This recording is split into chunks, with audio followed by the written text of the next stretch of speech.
Irashaimase! Hello and welcome to Fataris' Kitchen. I'm your host, Chef Fataris. It's time once again for Shoot 'em Up Saturday, and on the menu this week we have Spacewing War, a cute retro Game Boy styled shoot 'em up. What kind of taste will it have? Let's get cooking and find out. From developer Numa Games and publisher East Asia Soft, Spacewing War released for all current major platforms in June of 2022. Now this title is definitely one that I can recommend, especially if you're a fan of a retro Game Boy 4-color themed shoot 'em up, as well as games that actually have a fair bit of value for a low price. You don't just need to take my word for it though. If you like what you see here, or even if you just want to try this game out, there is a demo available for this one on Steam, so you can try this game out without purchasing it that way. And I would recommend doing so if you're looking to play it on the PC. But with the value that's here, it is one that I can recommend. So with that said, let's dive into the game and see what we have. Well, before we leave the title screen though, I do like the various messages that pop up there, and this one should have co-op mode. I definitely agree. It would be awesome if this game did have co-op mode. Unfortunately, it does not. So starting the game, we're taken to our main menu here, and initially all that will be available in this menu will be the story mode and options. Now there's actually quite a bit to unlock throughout the course of your gameplay, and this was a game I enjoyed enough that I've 100%ed it. I've unlocked everything, seen all that the game has to offer, and it's definitely worth it for what's here. But we're going to start off by showing you story mode. When you begin story mode, we obviously have the story, which we'll go ahead and skip past, kind of like usual. Aliens will ruin their planet and are invading Earth, and then we activate the special fighter right here, the legendary Spacewing. So that's the ship we're playing at, kind of like a bent-winged R-Wing. It's a little bit of a fun design. When this tutorial section kind of just shows you the basics, we'll once again skip past here and end up on level 1, Milkshake Meadows. So the game starts off with an auto-scrolling like setup. So the game scrolls at an automatic pace. We have two buttons for fire. The A button, on a Switch controller at least, will give you a single shot, whereas the Y button gives you a rapid fire shot. In addition to that, the legendary Spacewing is equipped with 3 other weapons besides this initial straight shot. We have this awesome boomerang, this bomb, and my favorite, at least for playing through story mode, this spread with a back shot as well. This one is a great utility weapon, and it's like overall weak shot, but how fast it fires as well as just the range, I think helps make up for that. So, as this game is an auto-scroller, one thing you do need to worry about is being pressed between a wall, say like this one here, and the screen as it scrolls. If you get squeezed there, it'll be the cost of a life. Although ultimately, at least playing on easy and normal difficulties, that's not going to be that big of a deal. You do earn a fresh 1-up every single time you hit 20,000 points, so 20,000, 40,000, etc. And there are also 1-up power-ups spread out throughout the course of the stages themselves. So, with that said, let's talk a little bit about the aesthetic. So the game has this beautiful classic retro vibe, kind of akin to something you would see on the Game Boy, maybe like a Kirby or that kind of gameplay. But in addition to that, you also have a great option of color palettes. So the game comes with 51 color palettes available right from the get-go. So weirdly enough, a lot of my favorites are 4s, as they have like a nice like green color scheme to them. So this is color palette 4, which changes your 4 different colors to match just a different palette, and you've got a ton of different mixes here. So if you don't like this palette, maybe you want to go with something a little bit cooler, like this blue one here. The options are almost like feeling kind of endless, and although the game has 51 color palettes, 0 through 50, should you 100% the game, you'll unlock the special color mode color palette, which would basically be your color palette number 52. So there's a ton of option there. So getting back to the gameplay itself, this is a typical horizontal scrolling shoot 'em up where we've got the enemies coming in from usually the right, and we're working our way to the right of the stage.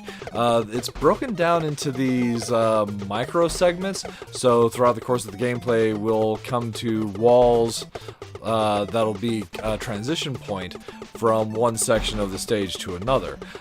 It's not that the game can't load up larger areas. I think that the developers probably just chose this style just to keep things a little bit on the simple side. And you can kind of see there in a lot of sections, even when the screen scroll stopped, the Spacewing does keep on moving forward. So right before we get to the boss of an area or a stage, we do have one last section where there's no scroll, and we have some health pickups. So as far as the other pickups are in the game, there's the 1-ups. There's also a shield, which will give you 5 hits you can take before you'll take damage to your life, and also barbell, which increases the strength of your shots. So with the coming up against a boss, there are a couple different weapons that I recommend for fighting the boss. The boomerang has a lot of advantage because you've got a boomerang that's firing forward and backward of the ship, and if you can get it the distance right, you can get both the forward and the back boomerang hitting the boss. But at the end of the day, the bomb really is your best choice for fighting the various bosses throughout the course of the game. So this is Mrs. Moomon, our first boss, and the blue color scheme actually works really well here. But what if we try something a little bit different? If we get the boss just the top, we can see kind of the various color schemes. We could go with this yellow one, more green. Ooh, with some really awesome options here. 12's a nice one. So throughout the course of the gameplay, it's just really fun to see what options you have available. So when you are fighting a boss, above your health in the bottom left, you do see E bar. That's the enemy's health, represented not as a bar, but rather as a set of numbers, which is useful because some of the later bosses, especially the final boss, have something like 80,000 points of life. Enough damage, and bam! That takes care of the first boss, and we move on to level 2, Stormy Sky. So here we find ourselves in the second stage, Stormy Sky, but I've changed things up a little bit. So you might have noticed in the options there were several different modes for playing this game. This is one of those other modes, and this mode changes the game up so significantly. It's really the one that I've had the most fun with, so I really wanted to show this off. This is the Commander UFO's, or Commander UFO's, I guess is the way that it would be pronounced, Commander UFO's Quest. And it basically has you playing through mostly the same stages you would in the normal mode, more specifically the challenge version of those stages, but instead of as Spacewing, we're playing Commander UFO. Which has changes up the gameplay substantially. So instead of being an auto-scroller now, we have the ability to scroll the stage left and right as we wish, giving you the option to more fully explore the stages. And there's a lot of value to that, as there are secrets hidden throughout the course of this game. Things like warp zones, special rooms with power-ups, that sort of and points, that sort of thing. In addition to that, Commander UFO has this 4-way shot rather than the 4 different shots the Spacewing has. In place of changing weapons between the on Spacewing, on UFO we have these 6 different abilities that we can select. So those abilities take energy, which we have. You can see there's a battery bar over there on the left. It tops out at 64, which is a pretty decent number for this kind of or this era styled of shoot 'em up. And those the way we fill that particular energy bar is, well, there's some power-ups like this battery up there, but we can also defeat enemies, and defeating one enemy will usually net one point of power. So what are those abilities we can choose between? So there's one that grants a shield, kind of like the power-up I mentioned for Spacewing, and this shield will take 5 hits. There's also the ability to increase our speed, which it can be useful as we have the ability to freely explore and scroll the screen. That means, and there's also, you might have noticed, there's now a timer in the bottom right, so it almost gives you the ability to speedrun Spacewing as well, which is a pretty awesome way to play the game. There's the ability to heal oneself, so we don't need pickups. We can just heal based off the energy we have. And there's a helper we can summon. This helper will pick up 1-ups and life that happen to be spread throughout the course of the stage, making it easier for us to stay alive. It's also really cute. And the last 2 abilities we have are attack abilities.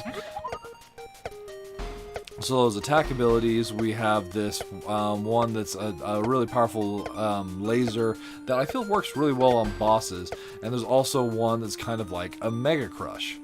So some of the stage sections do change in the stages between the Spacewings, like story mode and challenge mode, and Commander UFO's quest. Another thing to note about Commander UFO's quest, it uses the enemies from challenge mode, so you're encountering the harder version of the enemies. On the easy difficulty, there's not a ton of challenge here, but still that's something to keep in mind. So once again though, this is definitely the way that I've enjoyed the game the most, is playing the Commander UFO, just playing through the stage, trying to get through things as quickly as possible, and just having a blast doing it. Even since you have the ability to heal yourself, one thing I've tried doing is just simply tanking the damage and just blasting through the enemies. It definitely works, but some of the later stages are a bit more challenging than that, so it's not always a feasible option. So we'll do a quick heal. I'll show off that crash as well, just to kind of see. This one uses a ton of your energy though, so you do want to be cautious as to when you utilize those abilities. There are also some blocks that sometimes you will see in the other modes that you can't defeat as Spacewing that you can defeat as UFO here. And overall, that's what we have here in Spacewing War. Really, this was a title that, just based off of the appearance, I was really looking forward to trying, but then once I got into the game itself, the amount of enjoyment I got from the title, as well as how much content was here, really impressed me, and I'm super happy and pleased to have been able to play this title, and it's one that I definitely recommend that you try for yourself. So here we are fighting the boss of stage 2, this UFO, and it's possible to destroy both the cannon up top as well as the bomb launcher off the bottom. I'll show off the laser ability just so you can kind of see how that works. This laser just absolutely melts through the bosses. As long as you have the energy, it's definitely worth it. And that'll take us to stage 3. Before we finish up though, I will show off the break the target mode. So in this one, we've got these various stages here that we play through, and it kind of takes the palette sets of the individual stages, gives you a time limit based off of score, and targets to run around and defeat. We don't have the ability to change our abilities anymore, our activate abilities anymore, but it's still this is just a solid mode. Some of the stages can be challenging though, as you need to navigate some rather tricky mazes to find all the various targets. Some I've had to redo just because I didn't get them all in time, because when your score hits 0, it's a game over, you time out. So as far as the minus flavors are concerned with this game, the things that I wasn't as big a fan of. So I feel like one thing this game could benefit from is more complex scoring, and not just that, but online leaderboards. Once you've played through all the various modes completely, there's not huge incentive for replaying the stages themselves, and that's a little bit disappointing, as this is a title that, as I've said, I did have quite a bit of fun with. Also, it would have been nice to have maybe a little bit more of a detailed or kind of like cute manual in-game, kind of like saying what some of the power-ups were, how they did. The in-game tutorials do a decent job of kind of just showing you the basics. I would have just liked a little bit more of description for what the various abilities for Commander UFO here did, as well as what some of the power-ups were. But on the plus side, and I've mentioned this multiple times already, I just feel like this game is a great value for what you're paying. And indeed, on a couple of the platforms, it's on an opening or a launch sale. So if you're interested in this, definitely pick it up while it's even cheaper than its initial price. The additional modes, like this extra quest, the break the target modes that this game has, everything that's there is just a lot of fun to explore and try out. All the different color palettes that we have. So like I mentioned, there's 50 different color palettes, and a lot of them are going to look pretty close together. You're only dealing with 4 colors here. But still, that's a lot of to play with and enjoy. And really, that's one thing that I feel this game does an excellent job, is just giving you a lot to explore. There's even sections here where we've got these like teleporters that'll warp us around, adding for an even more complex maze. And actually, this color palette works really well for this stage. So, with that said, Spacewing War definitely earns a solid recommend from me. Alright, that'll just about wrap it up for this week's episode of Shoot 'em Up Saturday. As always, thank you so much for stopping by to join us. I hope you have a wonderful week, and we'll see you next time.